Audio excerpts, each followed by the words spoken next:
तो इस समय बड़ी खबर देख सकते हैं, भाजपा की आज एक अहम प्रेस वार्ता की जा रही है। आप देख सकते हैं भाजपा के करनाल से एमएलए जगमोहन आनंद, मेयर रेणु बाला गुप्ता पहुंच चुकी हैं। आप देख सकते हैं एक अहम प्रेस कॉन्फ्रेंस है, क्योंकि कुछ ही देर में चुनाव प्रचार समाप्त होने वाला है।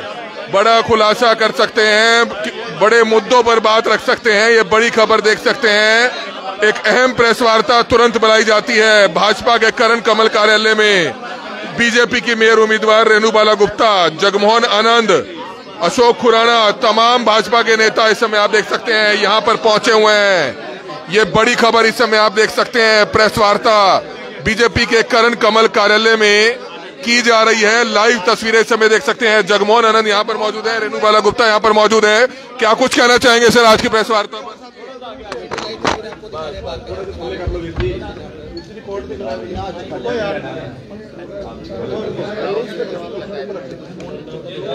जी विधायक जी क्या कहेंगे सर, आज से प्रचार कहीं ना कहीं थम चुका है। प्रेस के साथियों, सभी इलेक्ट्रॉनिक मीडिया के साथियों, सभी प्रिंट मीडिया के साथियों, छायाकार साथियों, प्रचार आज शाम को नगर निकाय चुनावों का 6 बजे समाप्त होगा, चुनाव आयोग की गाइडलाइंस के अनुसार। सर्वप्रथम मैं आप सबका धन्यवाद करता हूं कि आप सब ने इस चुनाव प्रचार के अंदर बड़ी संयमता के साथ, बड़ी एकाग्रता के साथ इस पूरे चुनाव प्रचार को कवर किया। चुनाव प्रचार की आचार संहिता के अनुसार कहीं इक्का दुक्का बातों को छोड़ करके सही को सही और गलत को गलत दिखाया। उसके लिए विशेषकर मैं करनाल की मीडिया को बहुत बहुत धन्यवाद देता हूं, आभार देता हूं। लोकतंत्र के चौथे स्तंभ की जो परिभाषा हमारे संविधान ने आपको दी है, उसका सही से आपने आकलन किया, उसके लिए आपको साधुवाद है। चुनाव प्रचार शाम को 6 बजे थम जाएगा, इसलिए मेयर मैडम पूर्व में जो मेयर रही और अब वर्तमान में मेयर की प्रत्याशी हैं बहन रेणु बाला गुप्ता जी आपके बीच में हैं। हमारे भारतीय जनता पार्टी के वरिष्ठ साथी श्री अशोक खुराना जी हमारे बीच में हैं। महत्वपूर्ण प्रेस वार्ता इसलिए है क्योंकि हम सब लोग अभी चुनाव प्रचार में लगे हुए, संगठन की हमारी बैठक थी, उसको अभी कंटिन्यू वो है अनमोल गार्डन में, उसके बाद हम यहाँ पर पहुँचे हैं। पिछले 1 सप्ताह से लगातार जैसे आपने देखा, विरोधी पक्ष कांग्रेस के लोग लगातार झूठ पे झूठ, झूठ पे झूठ, झूठ पे झूठ लगातार उसका प्रचार करते आ रहे हैं। प्रेस के माध्यम से वो खबरें भ्रमित जनता को कहीं ना कहीं प्रेषित हो रही हैं। तो उसका माकूल जवाब देने के लिए मैं प्रेस के साथियों के बीच में आज इसलिए आया हूं कि अभी तक तो व्यक्तिगत आक्षेप कभी किए नहीं थे। मैंने शुरू के चुनाव में चलते हुए भी कहा था कि व्यक्तिगत आक्षेपों से बचना चाहिए, नाम लेकर के बचना चाहिए। स्वस्थ लोकतंत्र की परंपरा ये है कि हमें बिना किसी साक्ष्यों के, बिना सबूतों के, हमें कभी भी प्रेस के आगे, मीडिया के आगे ऐसी झूठी बयानबाजी नहीं करनी चाहिए। हमारी प्रत्याशी भी हमारे बीच में हैं और मैं बड़ी जिम्मेवारी के साथ ये बात कह सकता हूं। आज मुझे पता लगा कि उन्होंने एक प्रश्न मीडिया के सामने कहा है कि मुझे धमकी दी गई और मुझे ऑफर दिया गया। किस चीज़ का ऑफर दिया गया ये मीडिया के साथियों को पता है। सर्वप्रथम मनोज वधवा जी हमारे भाई हैं, एक शहरदारी के नाते वो हमारे भाई हैं और कहीं ना कहीं मेरी बिरादरी से आते हैं, इसमें कोई दो राय नहीं है। लेकिन बिरादरी का उपयोग उस भावुकता के कारण लोकतंत्र को कहीं ना कहीं उसकी लोकतंत्र की मर्यादा का हनन ना करे, इसलिए मैं आपके माध्यम से ये अपील करना चाहता हूं, अगर उनको किसी ने धमकी दी है वो लिखित रूप से, पुलिस अधीक्षक कानून का राज है हरियाणा में, वो लिखित रूप से शिकायत दें किसने उनको धमकी दी, कौन से टेलीफोन नंबर से उनको धमकी आई। दूसरा, उन्होंने कहा कि उनको लालच दिया गया, उनको ऑफर दिया गया है। कोई ना कोई व्यक्ति रहा होगा, कोई ना कोई मीडियोकर रहा होगा, उसके बारे में वो नाम का उल्लेख करें ताकि वो हमारी जानकारी में आए कि कौन से व्यक्ति ने उनको पैसों का लालच देकर के खरीदना चाहा। क्योंकि वो बहुत ईमानदार व्यक्ति हैं, इसमें कोई दो राय नहीं है। वो पता लगे हमारे को कि उस ईमानदार व्यक्ति को किसने खरीदना चाहा, हमें भी जरा उसके बारे में पता लगे। जहाँ तक उनकी सुरक्षा की बात है, शहर का विधायक होने के नाते प्रत्येक नागरिक की सुरक्षा का धर्म मेरा भी बनता है, क्योंकि मेरे को शहर की जनता ने विधायक चुना है। अगर उनको कोई शक शुबा किसी के ऊपर है, वो पुलिस अधीक्षक को वो नाम बताएं, ताकि मैं उनकी रक्षा, उनकी सुरक्षा के लिए पुलिस अधीक्षक महोदय से बात कर सकूं। दूसरा, उन्होंने बहुत बड़ा आरोप लगाया कि टिकट खरीद करके लाए गए और टिकट इस तरह से अपना पैसे से लेके आए। मित्रों, ये भारतीय जनता पार्टी है, ये टिकट भारतीय जनता पार्टी ने दी है। भारतीय जनता पार्टी में कभी कांग्रेस का कल्चर नहीं रहा। कांग्रेस के अंदर टिकटों की खरीद फरोख्त होती होगी, हमें उसका भी ज्ञान नहीं है, लेकिन वो जिस पार्टी से आते हैं उस पार्टी का कल्चर आज तक यही रहा है। भारतीय जनता पार्टी ने कर्मठ नेत्री को यहाँ से भारतीय जनता पार्टी की टिकट देकर के इस चुनाव में उतारा है, और मैं बड़े फक्र के साथ कहता हूँ, इसमें कोई दो राय नहीं है, यह चुनाव रेणु बालाजी नहीं लड़ रही, ये चुनाव जगमोहन आनंद लड़ रहा है। इनकी टिकट लाने वाला मैं हूँ। मेरे साथ अगर कोई मनोज वधवा जी का आदमी गया हो और जिसने पैसे का लेन देन होते हुए देखा हो तो वो उसके नाम का उल्लेख करें। तीसरी बड़ी बात, जो वह लगातार मीडिया के माध्यम से आक्षेप लगाते रहते हैं, कभी कहते हैं कि डिबेट करें, कभी कहते हैं यहाँ पर आएँ, कभी भावुकता का नाटक करके जनता को बरगलाने की कोशिश कर रहे हैं। हम लोग जनता की अदालत में गए हुए हैं। जनता की अदालत लोकतंत्र में सबसे बड़ी चीज़ होती है। जब हम जनता के पास वोट मांगने जाएंगे, 2 तारीख को जनता वोट देगी, उसके बाद फैसला हो जाएगा कि हम कहाँ खड़े हैं और वो कहाँ खड़े हैं। ये जितने भी आरोप उन्होंने लगाए हैं वह निराधार हैं। जो चुनावी ज़मीन है उनकी कहीं ना कहीं खिसक चुकी है।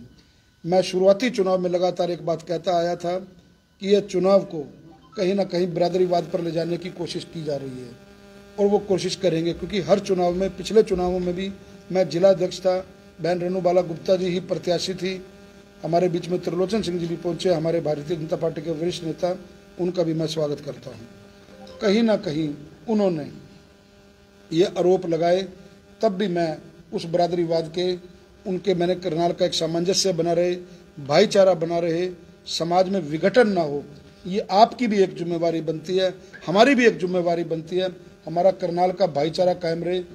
चुनाव 2 तारीख को संपन्न हो जाएंगे, 12 तारीख को नतीजे आएंगे, फिर हम सब समाज ने इकट्ठा रहना है, ये हम सब बातों को सोचना चाहिए। एक आरोप उन्होंने और लगाया कि आर्टिफिशियल ज्वेलरी, जो हमारे सम्मानित आदरणीय त्रिलोचन सिंह जी और आदरणीय खुराना जी हमारे बीच में वरिष्ठ साथी कांग्रेस से आए, उनके बारे में भी मैंने कल भी मीडिया को बयान दिया था, आज भी आपके सामने बयान देता हूं। बोलने से पहले उनको सोचना चाहिए कि वो क्या चीज़ बोल रहे हैं।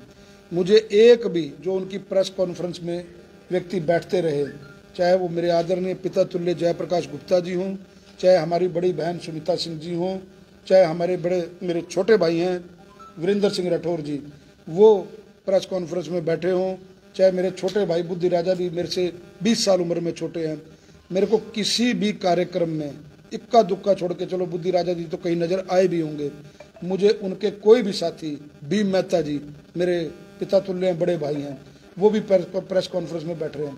एक भी प्रमुख कार्यकर्ता जो उनके साथ बैठा है किसी भी चुनाव प्रचार के अंदर, हालांकि वो उनका इंटरनल मामला है, क्योंकि आर्टिफिशियल ज्वेलरी कही तो इसलिए मेरे को विधायक होने के नाते जिन कार्यकर्ताओं ने भारतीय जनता पार्टी को ज्वाइन किया है उनके मान और सम्मान की लड़ाई लड़ना अब मेरा धर्म है, उनके लिए मैं खड़ा हूँ। मुझे जवाब देना, मतलब मेरे को जवाब देना जरूरी है। उनके लिए उन्होंने आर्टिफिशियल ज्वेलरी कही। ये आर्टिफिशियल ज्वेलरी लगातार कार्यक्रम करवा रही है, इनके साथ लगातार अलग अलग कार्यक्रमों में है। Bharatiya Janata party cadre based party है। जब कार्यकर्ता यहाँ पर ज्वाइन करता है तो वो पार्टी के काम के लिए आता है, पार्टी के विस्तार के लिए आता है और पार्टी के काम करता है। ये आरोप भी पूरी तरह निराधार है। फिर उसके बाद लगातार कभी वो कहते हैं कि डिबेट में आओ, कभी कहते हैं कि भाई इस प्रकार की टिकटें खरीद के लाए, कभी कहते हैं मुझे जान से मारने की धमकी है। इन सारे आरोपों को मैं खंडन करने के लिए आपके बीच में आया हूँ। और सबसे बड़ी बात यह है, जो आज उन्होंने एक बात और कही कि भाई मेरे को तो अपना अब मेरी अपना सुरक्षा में एक बड़ी भारी चूक हो रही है। कहीं ना कहीं मैंने पुल का मुद्दा उठाया जो अपना सिंगल पिलर फ्लाईओवर बनना चाहता है। मैं उनसे ये स्थिति स्पष्ट होना चाहता हूँ कि क्या वो करनाल का विकास रोकने में, मतलब उस विकास को रोकने के लिए ये अपना निगम के मेयर का चुनाव लड़ रहे हैं। आज जिस प्रकार से झूठी भ्रमित उन्होंने बात कही कि मैं सिंगल पिलर फ्लाईओवर को रोकने की कल बात कही और मुझे आज जान से मारने की धमकी आ गई। सारा शहर पड़ा है, कानून का यहाँ पर राज है, भारतीय जनता पार्टी का राज है, गुंडे तत्वों का यहाँ पर कोई काम नहीं है। मैंने पहले कहा शुरू में, वो मेरे आदरणीय मेरा मनोज यादव जी मेरे से उम्र में छोटे हैं, मेरे छोटे भाइयों समान है। अगर उनको लगता है वो मेरे को टेलीफोन कर सकते हैं। उनकी रक्षा और सुरक्षा करने का मेरा धर्म है, क्योंकि करनाल की जनता ने, वो करनाल के नागरिक हैं, करनाल के वासी हैं। इस प्रकार की झूठी बातों से जनता को ना बरगलाएं, जमीन पर अपनी पार्टी का विजन बताएं। एक बात और उन्होंने कही जो मैं लगातार कहूँ, उनके बड़े नेता, एक भी बड़ा नेता, उनके स्टार प्रचारक आज तक प्रचार करने के लिए नहीं आए। जब वो हमारी मेयर मैडम को आकर के कहते हैं कि गीता की कसम खा करके आकर के यहाँ पर डिबेट करने के लिए आए, अपने आप ही चौधरी, अपने आप ही बात और अपने आप ही जो प्रोपोगंडा रचना, ये चुनाव चल रहे हैं, ये कोई मजाक चल रहा है। जो चीज़ चल रही है जनता के बीच में जब हम जा रहे हैं, एक स्वतंत्र स्वस्थ लोकतंत्र की परंपरा है, हम जनता के बीच में जाते हैं, जनता को अपनी बात रखते हैं, विजन रखते हैं, जनता ने निर्णय करना होता है। कल को वो इस चीज़ की वो भूमिका तैयार करने के लिए बैठे हैं कि ईवीएम जो सी है वो आरोप गढ़ने के लिए तैयार है। और ये कल चुनावों के बाद, वोट डलने के बाद आप देख लेना, आप ही मीडिया के साथी जब उनको कवर करने जाओगे वो कहेंगे कि ईवीएम जो सी हैक हो गई है। मैं आपके माध्यम से उनको कहना चाहता हूँ, उनके पास कार्यकर्ताओं की फौज है, ईवीएम को अच्छी तरह चेक कर लें, ईवीएम पे जो पैरा बढ़ाना है पैरा बढ़ा लें, जिस भी प्रशासन को उन्होंने एप्लीकेशन देनी है वो दे लें, ताकि कल को ऐसे आरोप प्रत्यारोप हमारे ना हों। दूसरी बड़ी बात, जब वो बिरादरीवाद पर आते हैं, मैं स्पष्ट रूप से आपको कहना चाहूँगा, पंजाबी की अगर बात करते हैं, जिस दीपेंद्र हुड्डा ने हमारे समाज को गालियां दी, हमारे समाज को तोड़ने का काम किया, सार्वजनिक मंचों से हमारे को बद्दी अभद्र भाषा का उपयोग किया, मेरे नेता के बारे में अभद्र, मनोहर लाल जी के बारे में अभद्र बात की गई, तब क्या ये अपना जनता सोई हुई थी? तब ये लोग, इनके कांग्रेस के नेता सोए हुए थे? किस प्रकार से उन्होंने अभद्र भाषा का उपयोग किया? चुन चुन करके मेरे समाज के लोगों के अंदर, रोहतक के अंदर अभी तक वो घाव नहीं भरे, वो दुकानें जलाई गई। वो दोनों नेता अगर एक बार आकर के मेरे से डिबेट कर लें, चाहे भूपेंद्र सिंह हुड्डा, चाहे दीपेंद्र सिंह हुड्डा, मैं चैलेंज देता हूं उनको, कल का दिन है, वो आकर के बंद कमरे में मेरे से डिबेट कर लें, मैं तब उनको मानूं। एक दिन भी पूरे हरियाणा में मैंने उन पिता पुत्र को मैंने डिबेट में नहीं देखा। वाहिद हरियाणा में से मैं एक विधायक था जिसने विधानसभा के पटल पर शपथ लेने उपरांत अपने समाज के लिए आवाज़ उठाई कि आज माननीय स्पीकर महोदय, मैं इस सदन का सदस्य बना हूं और मेरी एक इच्छा थी, जिस दिन मैं सदन का सदस्य बनकर के जाऊंगा और अगर दीपेंद्र हुड्डा या भूपेंद्र हुड्डा दोनों में से कोई मेरे को सामने नजर आएगा तो मैं अपनी भावनाएं उस सदन के पटल पर रख सकूं, जिस सदन से पूरा प्रदेश चलता है, जिस सदन की गरिमा हम सब मानते हैं। उस सदन में भी उनके पास कोई जवाब नहीं था। हालांकि स्पीकर महोदय मेरे को लगातार रोकते रहे, टोकते रहे, लेकिन एक क्रांतिकारी विधायक होने के नाते मैं ये चीज़ कभी भी बर्दाश्त नहीं कर सका कि मेरे समाज को, मेरे भाईचारे को खराब करने के लिए कोई नेता इस प्रकार से आए। इसी कर करके मैं बिल्कुल सीधा सीधा ये आपको बात कहूँ, इसी कर करके मनोज यादव जी के होर्डिंग पे उनके सलाहकारों ने कहा था कि किसी भी अपना नेता की फोटो ना लगाई जाए, उससे आपके वोट खराब होंगे। कांग्रेस एक डूबता जहाज है। कांग्रेस की जमानत करनाल में जब्त होना तय है। करनाल में ही नहीं, अपूर्ति पूरे हरियाणा में नगर निकाय चुनावों में उनकी जमानत जब्त होना तय है। बिना मतलब सबूतों के, बिना साक्ष्यों के इस प्रकार के आरोपों से करनाल की जनता या प्रदेश की जनता भ्रमित नहीं होने वाली है। प्रेस को संबोधित कर करके और लगातार रोज प्रेस में अपनी शक्लें दिखा करके कोई नेता नहीं बन सकता। 4-4 बार के हारे हुए व्यक्ति, हम तो पहली बार चुनाव लड़े और पहली बार जनता ने आशीर्वाद दिया और उन विपरीत परिस्थितियों में दिया जब कोई भी मीडिया का साथी भारतीय जनता पार्टी की सरकार नहीं बनता दिखा रहा था, फिर भी करनाल की जनता ने आशीर्वाद दिया। और 4-4 बार के हारे हुए प्रत्याशी इस प्रकार की अगर बातें आके करते हैं, वो मैं इसको बहुत बड़ा क्वेश्चन मार्क उनकी आगे की राजनीति के ऊपर भी लगाता हूँ। नकारे हुए लोग, चाहे वो बहन सुनीता सिंह जी हों, चाहे वो मेरे छोटे भाई वीरेंद्र सिंह राठौर जी हों, मैंने कभी आज तक नाम लेकर के बात नहीं कही ली, लेकिन अच्छे लोग वो मतलब मैं उनको अच्छों की गिनती में मानता था, लेकिन वो कहीं ना कहीं मनोज वधवा के बहकावे में आकर के इस प्रकार का टोला इकट्ठा कर करके मीडिया के सामने एक स्वरूप दिखाने की कोशिश की कि कांग्रेस पूरी संगठित है। अगर कांग्रेस संगठित होती, आज तक leader of opposition Bhupendra Singh Hooda नहीं बना सके, आज तक वो लीडर ऑफ अपोजिशन नहीं बन सके। कल क्या होने वाला है, हमारा बजट का सत्र 7 तारीख से शुरू होने वाला है, लेकिन मुझे उम्मीद नहीं कि वो फिर भी अपना नेता चुन सके। इतनी बातें मैंने आपके सामने समक्ष रखनी थी। प्रेस के साथियों का, हमारी बहन रेणु बाला गुप्ता जी आपके बीच हैं, आप इनके ऊपर स्वतंत्र रूप से एक एक करके अगर कोई इनसे भी प्रश्न पूछना चाहें, मेरे से भी प्रश्न पूछना चाहें, मैं बिल्कुल उसके लिए उन सब प्रश्नों के उत्तर देने के लिए बिल्कुल तैयार हूं। लेकिन मेरी हाथ जोड़ करके आपसे विनती है कि सच को सच दिखाने की और गलत को गलत दिखाने की, क्योंकि आपके ऊपर बहुत विश्वास है, जनता आपके चैनलों को बहुत मानती है, जनता आपके जनता में आपके बहुत बहुत फॉलोअर्स हैं। आप मेरे को बताओ कि आज कोई 55 करोड़ रुपए की टिकटें क्या अंधेर कर दी होगी? इस प्रकार के आरोप प्रत्यारोप लगाना। हमारे बीच में हमारे कार्यकारी जिला अध्यक्ष बृजभूषण गुप्ता जी भी पहुंचे हैं। इस प्रकार के आरोप लगाना और इस प्रकार की जान से मारने की धमकी के आरोप लगाना, इस प्रकार से अपना ये कहना कि भाई अपना मेरे को जो सा जान से मारने की धमकी और मेरे को पैसे के लालच का ऑफर दे दिया। मैं बिल्कुल आपके माध्यम से खुला संदेश देता हूँ अपने मनोज भाई को, अपना भाई है, छोटा भाई है, उसकी रक्षा सुरक्षा में कहीं कोई चूक हो रही हो वो मेरे को संपर्क कर सकता है। उसकी रक्षा सुरक्षा करने की जिम्मेवारी विधायक होने के नाते मैं एसपी महोदय से बात करूंगा, मैं अपना डीजीपी हरियाणा से बात करूंगा कि उसकी रक्षा सुरक्षा की जाए।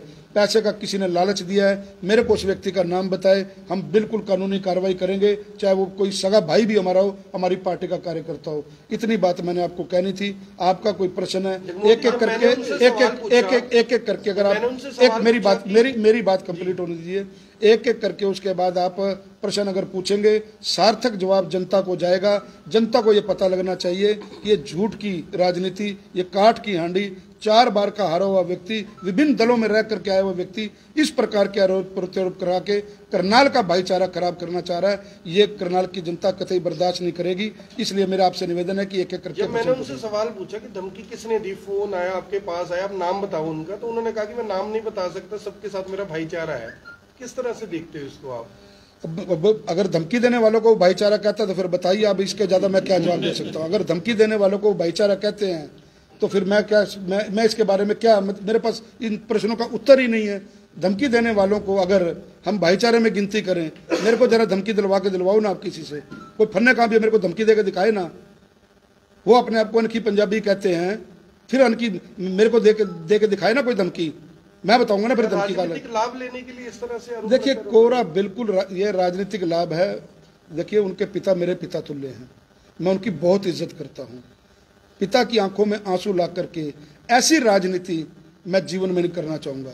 मेरे कारण से अगर मेरे पिता की आंखों में आंसू आ जाएं, धिक्कार है मुझे ऐसी राजनीति पर। मुझे ऐसी राजनीति नहीं करना चाहिए। सारी दुनिया को पता है कि उनके छोटे भाई किन परिस्थितियों से, आप सब मीडिया के साथियों को पता है, करनाल से है, मेरा वो छोटा भाई है, सोनू मेरा छोटा भाई था, किन परिस्थितियों में वो वहां पर गया। और आज आपके सामने एक और खुलासा करता हूं, आप लोगों को शायद नहीं पता, मैं मीडिया के सामने ये बात कहता हूं, आज अगर मनोज जी अपने जीवित हैं तो उसका कारण एक मैं भी हूं। ये मैं बहुत बड़ी बात कह रहा हूं। मेरे पास 730 नंबर में मेरा ऑफिस था, मैं जिला अध्यक्ष था, मेरे पास ये रोते हुए आए थे कि ऐसे करके मेरा मकान और मेरी ये सब चीज़ नीलामी हो रही है, मैं कर्ज में डूबा हुआ हूँ, मुझे बचाइए। मैं माननीय मुख्यमंत्री जी के सामने झोली पसारी थी, मनोहर लाल जी के सामने। मैंने कहा बाबू जी अपनी बिरादरी का आदमी है, अपनी चीज़ है, आप भी उसी समाज से आते हो, अपना भाई अपना कोई चीज़ बच जाए उसके लिए बात करो। अब वो गीता के कसम खाने के लिए बहन जी को कह रहा है कि गीता पे कसम खा के लिए आप उसको किसी मंदिर में बांट लो, अगर वो मेरे पास ना आया हो मेरी जिम्मेवारी। मैं आज तक किसी भी मीडिया के साथी को ये बात नहीं कही, अगर क्योंकि किए हुए का रखना और इस प्रकार के वो जगमोहन आनंद का नाम लेकर के, विधायक का नाम लेकर के कहे कि गीता के ऊपर हाथ रख करके वो बात कहे, तो मैं ये चीज़ बर्दाश्त नहीं कर सकती। उनको पूछना जा करके कि क्या वो जगमोहन आनंद जी के दफ्तर में 730 नंबर सेक्टर 13, जो मैं भारतीय जनता पार्टी का जिलाध्यक्ष था, आप सब लोग आते रहे, शाम के समय क्या वो मेरे पास रोते हुए नहीं आए थे? क्या मैंने उनकी बाजू नहीं पकड़ी? क्या मैंने खुल्लर साहब से निवेदन नहीं किया? क्या मैंने आदरणीय मनोहर लाल जी से निवेदन नहीं किया? उसके बाद के आरोप प्रत्यारोप, क्योंकि किसी ने जब माननी नहीं होती है तो 20 तरह की बातें बताएगा। लेकिन वास्तव में उनके माता पिता की मैं बहुत इज्जत करता हूँ, मेरे बहुत आदरणीय है। माँ बाप सबके साझे होते हैं, आशीर्वाद देने वाले होते हैं।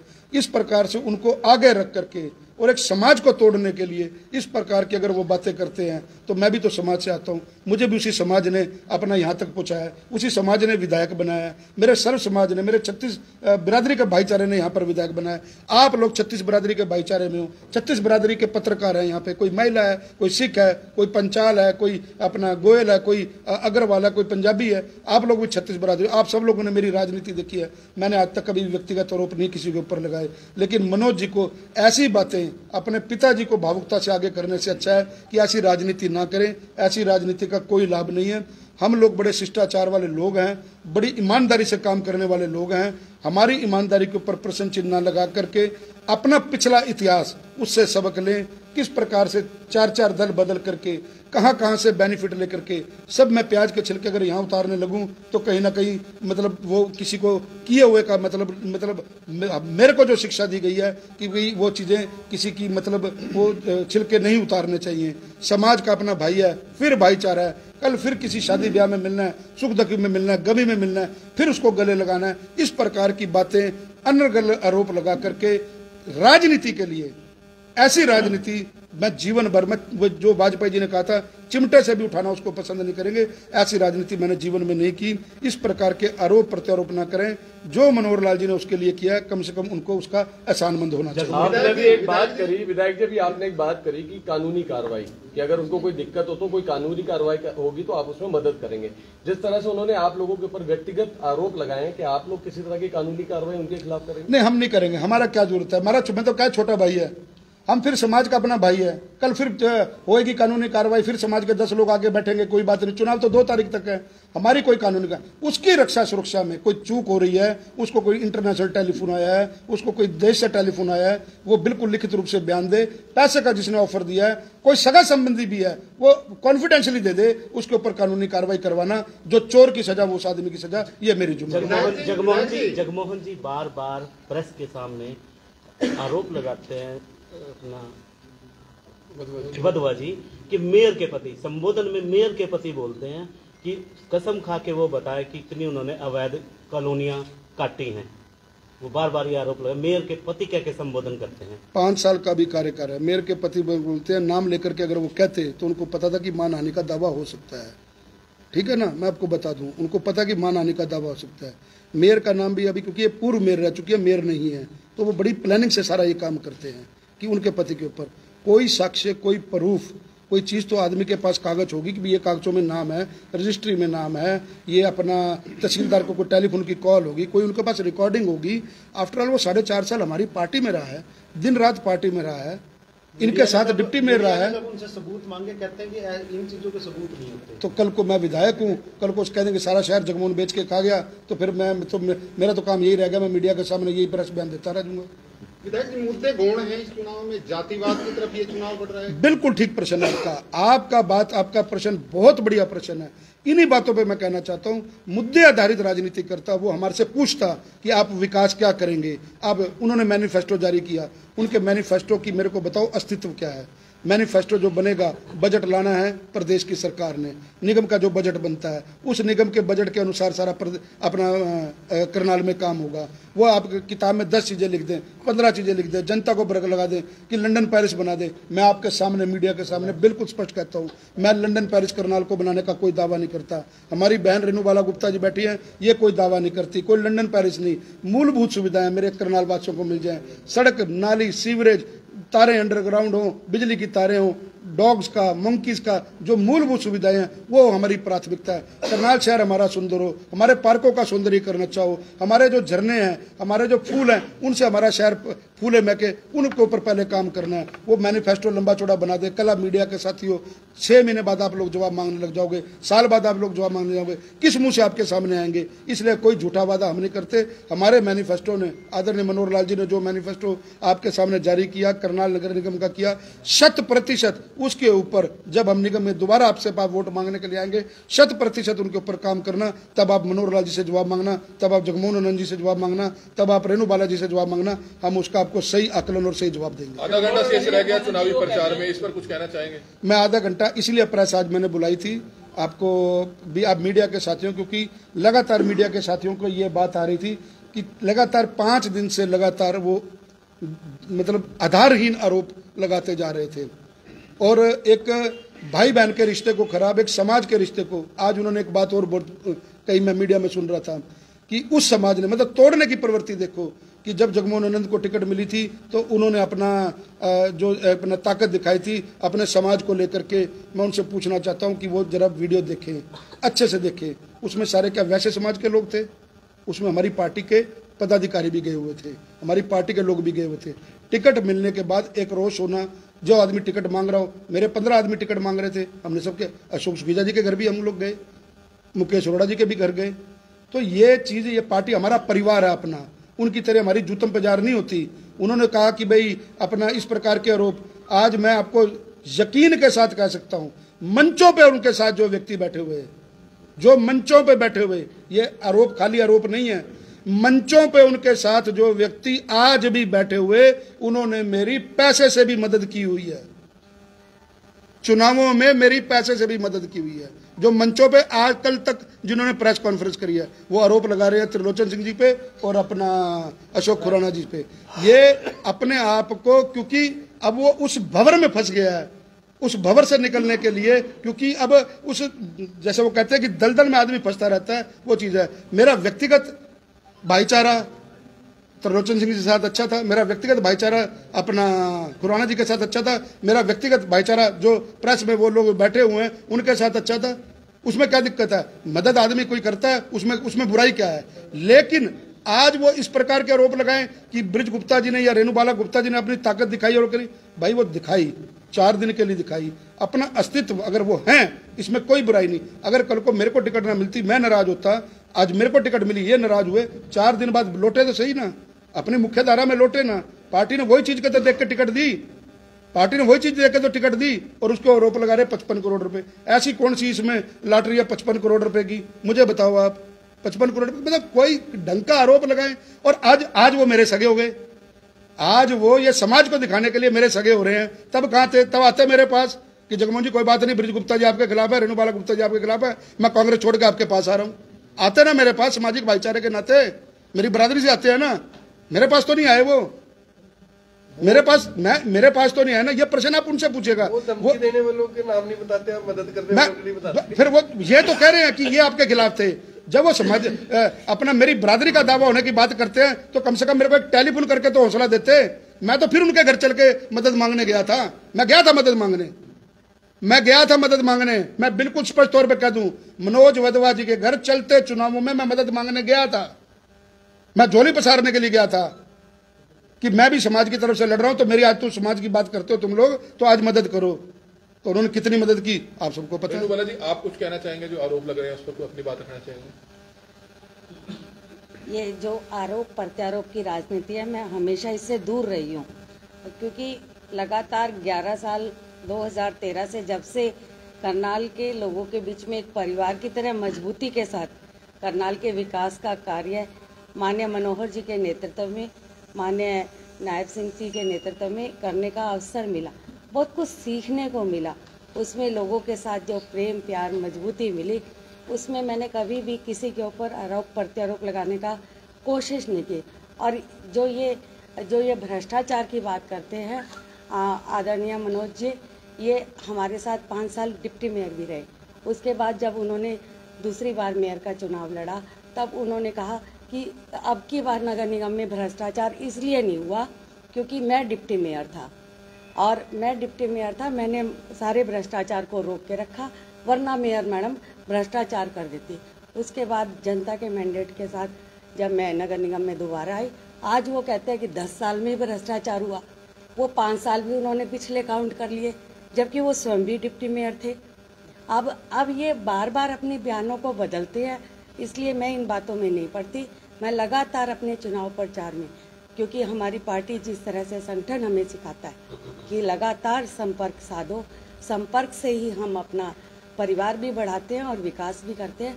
तो लगातार चाहे कोई भी चुनाव रहे, मैं लगातार संपर्क में रही और उस संपर्क के माध्यम से लोगों से कुछ कहना चाहेंगे? प्रचार खत्म हो रहा है कुछ मिनट बाद। मैं आपके माध्यम से सभी से अपील करना चाहूँगी कि आज चुनाव प्रचार का अंतिम चरण है और अंतिम चरण में अब खत्म हो जाएगा।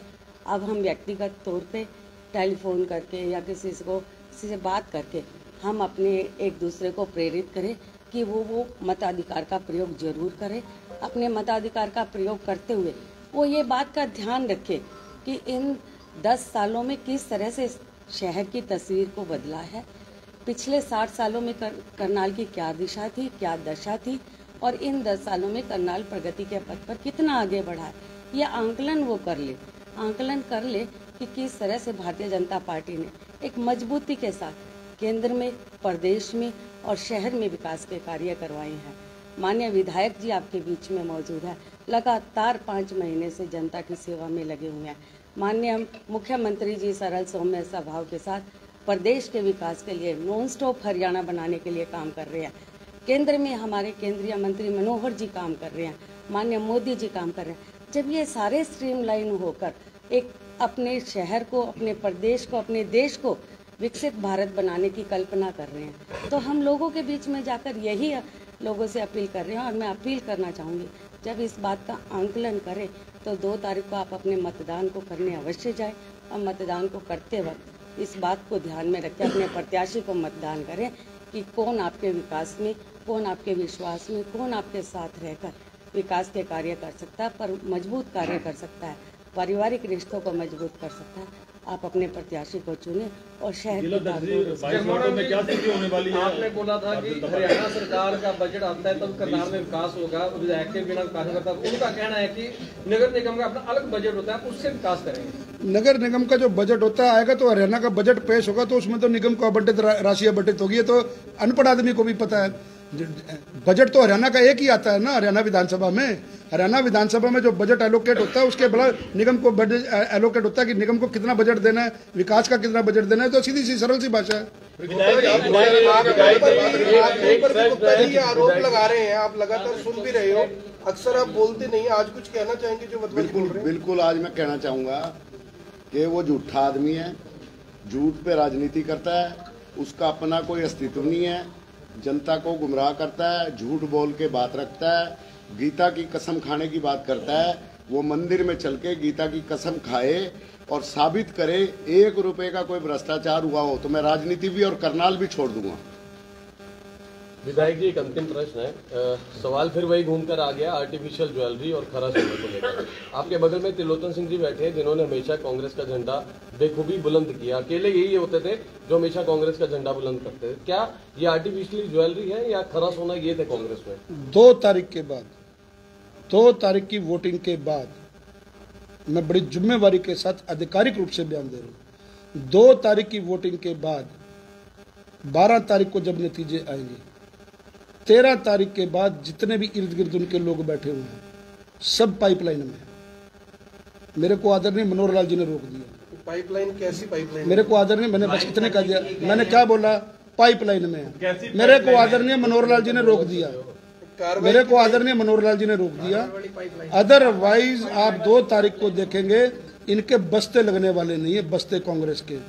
जिन्होंने परिवारवाद की राजनीति करी, जिन्होंने समाज को तोड़ने की बात करी, मैं वही बात दोबारा आता हूँ, कोई लालच देकर के नहीं। अभी जिस सभा में हम थे, संगठन की जिस सभा में थे, उसमें पहली पंक्ति पर मंच पर हम लोग थे और त्रिलोचन सिंह और अशोक खुराना जी या कांग्रेस के अन्य दल के जो नेता 40-40 साल पुराने वो सामने बैठाए थे।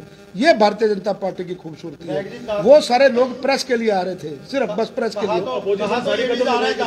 अपोजिशन खत्म नहीं हो जाएगी, अपोजिशन ऑटोमेटिकली। देखिए, हम चाहते हैं एक सक्षम विपक्ष हो, मुद्दे आधारित विपक्ष होना चाहिए, इसमें कोई दो राय नहीं है।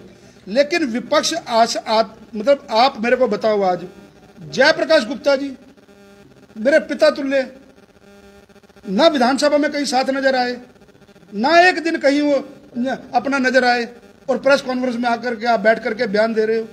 बड़ी शर्म की बात है। शायद उनको करनाल की राजनीति का भी अब पता नहीं रह गया कि क्या हो गया। मेरे पिता तुल्य हैं, मैं उनका आदर सम्मान, मेरे पिताजी के क्लास वाले एक बेंच में बैठे हुए हैं, आज भी मैं उनके पांव छूता हूं और कल भी जाकर के छूऊंगा। लेकिन कम से कम एक ईमानदार व्यक्ति अगर उन्होंने चुन के दिया है, उनका बच्चा हूं, कम से कम उसको सपोर्ट तो करें। झूठ आधारित राजनीति क्यों करें? रात को मेरे को अलग लोग मिलते हैं, गीता की कसम है वो खा के दे देना, मेरे को अलग लोग मिलते हैं। अगर मैं निकालना चाहूं, मोबाइल की डिटेल बताऊं, तो फिर तो कल मेरा भाईचारा ही खत्म हो जाएगा। रात को मेरे से अलग अलग लोग मिलते हैं, अब मैं प्रेस कॉन्फ्रेंस करूंगा आधे घंटे बाद मैं आपको दिखा सकता हूं, मेरे कहेंगे बहुत अच्छी प्रेस करी है जी, बहुत बढ़िया प्रेस करी है, इसको ठीक धोया है। मेरे साथ रहते हैं, फिर उसको कम से कम मेरे साथ जो लोग हैं इनके बारे में बात करी मनोज वधवा जी ने कि भी ताकत दिखाई भाई। उसके बाद जब मनोहर जी से बात हो गई, नायब जी से बात हो गई, मुख्यमंत्री से बात हो गई, पार्टी के अंदर आज भी वीर विक्रम को सवेरे मैंने टेलीफोन करके अपना साथियों को कहा कि भी पार्टी के हम अपने आदमी को टूटना देखना नहीं चाहते। यही फर्क है हमारे में और भारतीय जनता पार्टी अपना उन कांग्रेस में। हमारे से कोई साथी अगर हमारे से कोई पत्ता टूटता है, हमारी पूरी कोशिश रहती है उसके पैर पकड़े, हाथ जोड़े, परिवार एक है। राजनीति में सबको सब चीज नहीं मिलती, ये किस्मत भी बहुत बड़ी चीज होती है। जयप्रकाश गुप्ता जी तो आज तक ये भी नहीं बता पाए कि द्रौपदी कहाँ है। अब देखिए, मैं इन बातों का मैं नहीं मतलब, क्योंकि मैं किसी पे व्यक्तिगत लांछन नहीं मैं लगा सकता। मैंने आपको पहले कहा वो मेरे पिता तुल्य हैं, ये बात मैं नहीं कर सकता। क्या कांग्रेस के नेता पीठ पीछे अभी भी आपका साथ दे रहे हैं, जैसे आप या नायब सिंह सैनी जी कहते हैं कि विधानसभा या लोकसभा चुनावों में साथ मिला? मैं इतनी बातें कह चुका हूँ, अभी भी बाकी कुछ कहने को रह गया। किसी का नाम लेकर के आपने बताया बैठे हैं साथ में, आप कह रहे हो वो पाइपलाइन में है, क्या जो जहां से टिकट आई है वो भी पाइपलाइन में है? मैंने क्या आपको बात कही है कि भाई ये लोग जो उनसे हैं, ये लोग एक्चुअली संगठित नहीं हैं, 4 गुट 5 गुटों के नेता हैं। इसी करके तो ये नेता को आप देखिए, स्टार प्रचारक की लिस्ट बनी इनकी, वो एक भी नहीं आया ना।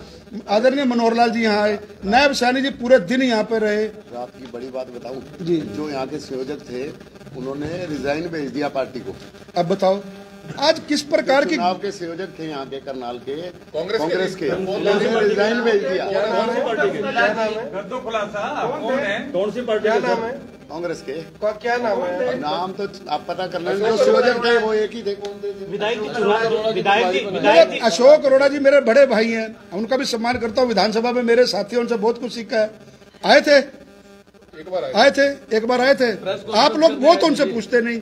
अब जो निश्चय सोही अपना पराग गाबा जी, जिनको जिम्मेवारी मिली, जिम्मेवारी की लिस्ट मिलते ही जूता बच गया, वो बेचारे पीछे प्रेस कॉन्फ्रेंस में कहीं आगे बढ़ गए, उनको कुर्सी भी नहीं मिलती मेरे भाइयों को। ऐसे परिवार के लोग, इसीलिए परिवारवाद की यहाँ पर जिसको बैठना वो तय है, जिसको बात करनी है वो तय है, जिसको वहां बैठना वो वहां अनमोल गार्डन में बैठे वहां अपना कार्यक्रम कर रहे हैं, जिसको अपना अग्रवाल धर्मशाला में बैठ के काम करना है वो अग्रवाल। ये अनुशासित पार्टी है मेरे भाई, अनुशासन के तहत। हाँ, आज उसको विरोध करके मैं सारी बात बड़ी करता हूँ। मैं फिर दोबारा कहता हूँ, इतना मेरे से भाईचारा था तो मेरे को जिस दिन टिकट मिली थी छोड़ करके आता कि तू मेरे भाई आगे खड़ा हो गया, मैं तेरे साथ खड़ा हूँ। आपने तो मुसीबत में साथ भी दिया था।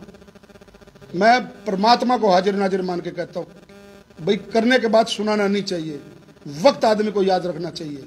मेरे समाज का आदमी, मैं आज भी इतना होने के बावजूद भी मेरे मन में उसके प्रति आदर है, वो रहेगा सामाजिक तौर पर के। लेकिन अगर उसके मैं कहीं किसी वक्त काम आया हूं तो मेरे इस प्रकार से मेरे ऊपर लांछन ना लगाए, मेरे ऊपर ना कुछ। वो बीजेपी में आना चाहे तो एंट्री दिलवाएंगे किसको? मनोज वधवा जी अगर कल को बीजेपी में आना चाहे एंट्री दिलवाएंगे? कम से कम मेरे रहते तो ये पॉसिबल नहीं है।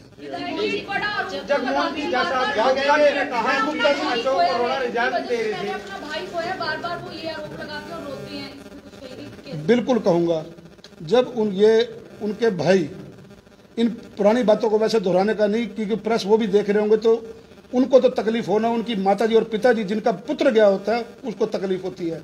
मैं इन बातों को कहना नहीं चाहता। उसके बाद होली का दिन था। होली के दिन क्या हुआ कि माननीय मुख्यमंत्री जी ने कहा, जगमोहन जी, हम ब्रिज गुप्ता जी के घर पर बैठे हुए थे, मैं जिला अध्यक्ष था, तो मेरे को कहा कि जगमोहन जी भाई और क्या कार्यक्रम है। मैंने कहा बाबूजी को, मैंने कहा बाबूजी ऐसा है कि भाई मनोज वधवा जी के अपना छोटे भाई ने सुसाइड कर लिया है, तो आज होली के दिन उनका मन कुछ और होगा, तो हम मतलब एक बड़ा होने के नाते, परिवार का सदस्य होने के नाते, हमारे परिवार में भी कोई सुख दुख हो जो मैं देखता था, तो उस समय में कोई ना कोई बड़ा घर का बुजुर्ग, दादी या दादा या पिताजी कोई जाके सांत्वना, क्योंकि वो पहला त्योहार आता है तो मन को ना फर्क हो, तो उस नाते से मेरी गलती रही, मैं उनको ले गया, मैं मनोज जी के घर ले गया मुख्यमंत्री को, और मुख्यमंत्री जी ने मेरा कहना माना कि भाई चलो हम चलते हैं। उनके घर गए, उनके पिताजी को मिले, उनकी बातचीत की। 4 दिन बाद जा करके ये वहाँ पे इसने प्रेस करी चंडीगढ़ में कि भाई ऐसे करके इन्होंने भाई मारा है, तो उनको बड़ी तकलीफ, उनको पीड़ा हुई। उसके बाद 6 महीने बाद आप भारतीय जनता पार्टी ज्वाइन करते हो। जिस पार्टी से आप आरोप लगा रहे हो कि उन्होंने मेरे भाई क्या जान लेने में वो लोग थे, उसको आप ज्वाइन करते हो। मतलब कोई विचारधारा, कोई बातचीत, कोई तो कम से कम जनता इतनी पागल थोड़ी है करनाल की। मनोज जी, होने के बावजूद भी कहा तो ये भी कह रहे हैं कि आपका लाभ भी पार्टी से लिया गया। मैं क्या कह रहा हूँ भाई साहब, मेरी बात सुनो, मैं आपको सारी बात बता रहा हूँ। मैं उन छोटी छोटी बातों को क्लियर करूँ, उस बात में जितना तिनका, क्योंकि वो बात कहेगा ये नहीं कहे। मैंने क्या कहा कि अगर आज वो जीवित है, मेरी बाजू पकड़ करके वो कह रहा है कि मैं मरने के लिए जा रहा हूँ, मैंने उसके हाथ जोड़े, पैर पकड़े, अच्छी तरह से याद होगा। लेकिन आज राजनीति की वजह से वो ऐसा बात ना कहे, क्योंकि ये चुनाव किस दिशा में जा रहा है मेरे को इसलिए सामने आना पड़ा है, क्योंकि वो बरादरीवाद की बात शुरू कर दिया उसने। मैंने हाथ पकड़े, पैर पकड़े कि भी एक भाई चला गया, तू चला गया, घर पीछे बच्चे रुल जाएंगे, ये काम ना करियो, मैं बात करूंगा। और बड़ी बात करता हूं, उन दिनों क्या हुआ कि मेरी माता जी का देहांत हो गया। माता जी की मैं अस्थियां अपना गंगा जी में प्रवाहित करते हुए मैं रास्ते में वापस आ रहा था और छुटमलपुर के पास मनोज जी मुख्यमंत्री आवास पर सामने खड़े थे, इनको अंदर एंट्री नहीं हो रही थी। इनका टेलीफोन तब आया, मेरे को एक घंटा याद है, एक शब्द याद है। मेरे साथ जो गाड़ी में मेरे 4 मित्र है वो भी आज इस चीज के गवाह हैं। मनोज जी का टेलीफोन आया कि भी अपना इस प्रकार से अपना मेरे को मुख्यमंत्री आवास में अंदर नहीं एंट्री होने दे रही। तब मैंने भूपेश्वर दयाल जी जो एसडी थे उनको टेलीफोन कर करके एंट्री करवाई। और आपके सामने क्या खुलासा करूं, और समाज की क्या मदद कर सकता हूं, और इनकी क्या मदद कर सकता हूं। मैं अस्थियां प्रवाह करके मैं अपनी माँ की आ रहा हूं और मैं इनकी मदद कर रहा हूं, इससे ज्यादा मैं मदद चुनाव जो चल रहा है, चुनाव चल रहा है 10 दिन से, इसमें प्रचार तो कम चल रहा है, प्रचार इतना नहीं चल रहा कि लोगों के बीच में, मतलब कांग्रेस पार्टी की ओर से प्रेस कॉन्फ्रेंस से कर और इसलिए आपके सामने आया हूं कि ये बातें आज तक पर्दे में छुपी हुई थी। लेकिन अब विधायक होने के नाते जब मेरे ऊपर कहा कि जगमोहन जी कहे प्रत्याशी को, ये मेरी प्रत्याशी है, मैं लेके आया हूं टिकट, मैं दावे के साथ कहता हूं, तो मेरे को नहीं पता कि भी करनाल में क्या किया ब्रिज गुप्ता जी ने या रेणु बाला गुप्ता जी ने। मैंने उसी जनता से वोट मांगने जाने थे ना। मेरे को बात का जवाब दो आप इस प्रकार के झूठे आरोप लगा करके कि जगमोहन जी अपना गीता पे अपना कसम खा करके रख दे। गीता पे आप कसम खा के हाथ रखो ना। आपने क्या क्या फायदा लिया हमारे से, आपने हमारे से क्या क्या फायदा लिया। एक इस प्रकार की झूठी राजनीति करना और झूठे आरोप प्रत्यारोप लगाना, ये आज सुदृढ़ समाज में और बरादरीवाद में ग्रुप बना करके ग्रुपों के अंदर बात करना, मतलब इस प्रकार की बातें ना करें, मतलब समाज को तोड़ने का काम ना करें। एमएलए लास्ट में कुछ कहना चाहेंगे? एज एमएलए मैं यही आपसे अपील करना चाहूंगा, क्योंकि 6 बजे प्रचार आपका खत्म हो जाएगा, मीडिया में प्रेस भी नहीं कर सकते, बात भी नहीं सकते। मेरा आपसे माध्यम में ब्रिज गुप्ता जी बात कहेंगे, उससे पहले मैं अपनी बात को समाप्त करूंगा। मेरा हाथ जोड़ करके निवेदन है देव तुल्य करनाल की जनता से, मेरा बड़ा भाईचारा बना हुआ है, शहर का भाईचारा बहुत कायम है, बहुत सामंजस्य हमारा 36 बरादरी के अंदर। आप लोगों की भी उतनी जिम्मेवारी बनती है कि ऐसी प्रेस जब कोई होती है तो आप कम से कम, क्योंकि आपकी बात हो सकता है हमारी ना बात बने, आपकी बात ज्यादा सुने, सामाजिक ताना बाना हमारा ना टूटे, हमारा भाईचारा बना रहे। जनता गलत को गलत समझेगी, ठीक को ठीक समझेगी। जब हम जनता की अदालत में वोटिंग में जा रहे हैं, जनता का निर्णय सर्वोपरि है। हम जनता से अपील करेंगे, आपको जो अच्छा लगे, हम अपनी पार्टी होने के नाते कमल के फूल के लिए वोट मांग सकते हैं। जनता के विवेक के ऊपर निर्भर है कि अगर आपको लगता है कि जगमोहन ने अच्छा काम किया है, जगमोहन आपके बीच में बना हुआ है, भारतीय जनता पार्टी की सरकार अच्छा काम कर रही है, भारतीय जनता पार्टी के मुख्यमंत्री अच्छा काम कर रहे हैं, सरकार में रह करके हम अपने वार्डों का विकास कर सकते हैं, अपने निगम का विकास कर सकते हैं, तो मेरी हाथ जोड़ के देवतुल्य जनता को अपील है कि अन्य गलत बातों पर ध्यान ना देकर हमारी बहन रेणु बाला गुप्ता जी को और हमारे 20 वार्ड जो उनसे 2 निर्विरोध जीते गए, बाकी 18 वार्डों में हमारे प्रत्याशियों को जितवाएं। साफ, स्वच्छ, सुंदर और सशक्त निगम देने की जिम्मेवारी आपके विधायक के, जिसने आपको चुन के ट्रक में उतरे कोई शराब के और साड़ियों के, वो क्या मामला है? अब मेरे को देखो, मैं अब इन बातों में क्या कहूँ, ब्रिजिया बात आप बताना चाहेंगे? मैं तो यही कहना चाहूंगा जी, देखो झूठ की राजनीति करने वाले लोग हैं वो, उनके पास 20 वार्डों में प्रत्याशी भी नहीं थे और इस बात के साक्षी हैं सरदार त्रिलोचन सिंह जी, अशोक खुराना जी। लोगों को फाइनेंस करके कैंडिडेट बना के उन्होंने मैदान में उतारा है। तो आप इस बात से अंदाजा लगा लो कि कहाँ कांग्रेस खड़ी है। बीजेपी की कितनी सीटें आ रही हैं? 20 की 20। +1। त्रिलोचन जी, एक आखिरी सवाल आपसे। आर्टिफिशियल ज्वेलरी कहा गया आपको, इस पर आप जवाब देना चाहेंगे? कुछ कांग्रेसी नेता जो आपके पुराने साथी थे उन्हीं ने आपको ये कहा। मैं 2 तरीके के बाद, चुनाव के बाद मेरी वजह से भाजपा पार्टी का कोई नुकसान ना हो और अपने निजी कार्यालय में या अपने निजी स्थान पे, क्योंकि मेरा निजी कटाक्ष किए हैं उसका जवाब नहीं दूंगा। ये चारों जो कर रहे थे, कोई खनन माफिया, कोई पनामा पेपर स्कैम, कोई बारात में नाच बच्चे के पैसे लूटने वाले होते, कोई वो 2 ईडी के मुकदमे थे, उनके बारे में क्या बोलना है? 4 वो हार चुके है जी। जिसके लिए राहुल गांधी आया हो, खड़गे आए हों, हुड्डा साहब आए, दीपेंद्र आया, हरियाणा के सारे नेता आए हों, तो फिर वो 4 बार चौथी बार लगातार हार गए हों। वो आर्टिफिशियल वो है, हम असल हैं, तभी हमारा मोल भाजपा ने फाइल तैयार कर रखी है आपने भी? पूरे फाइलों समेत दूंगा, 2 तरीके बाद दूंगा और निजी स्थान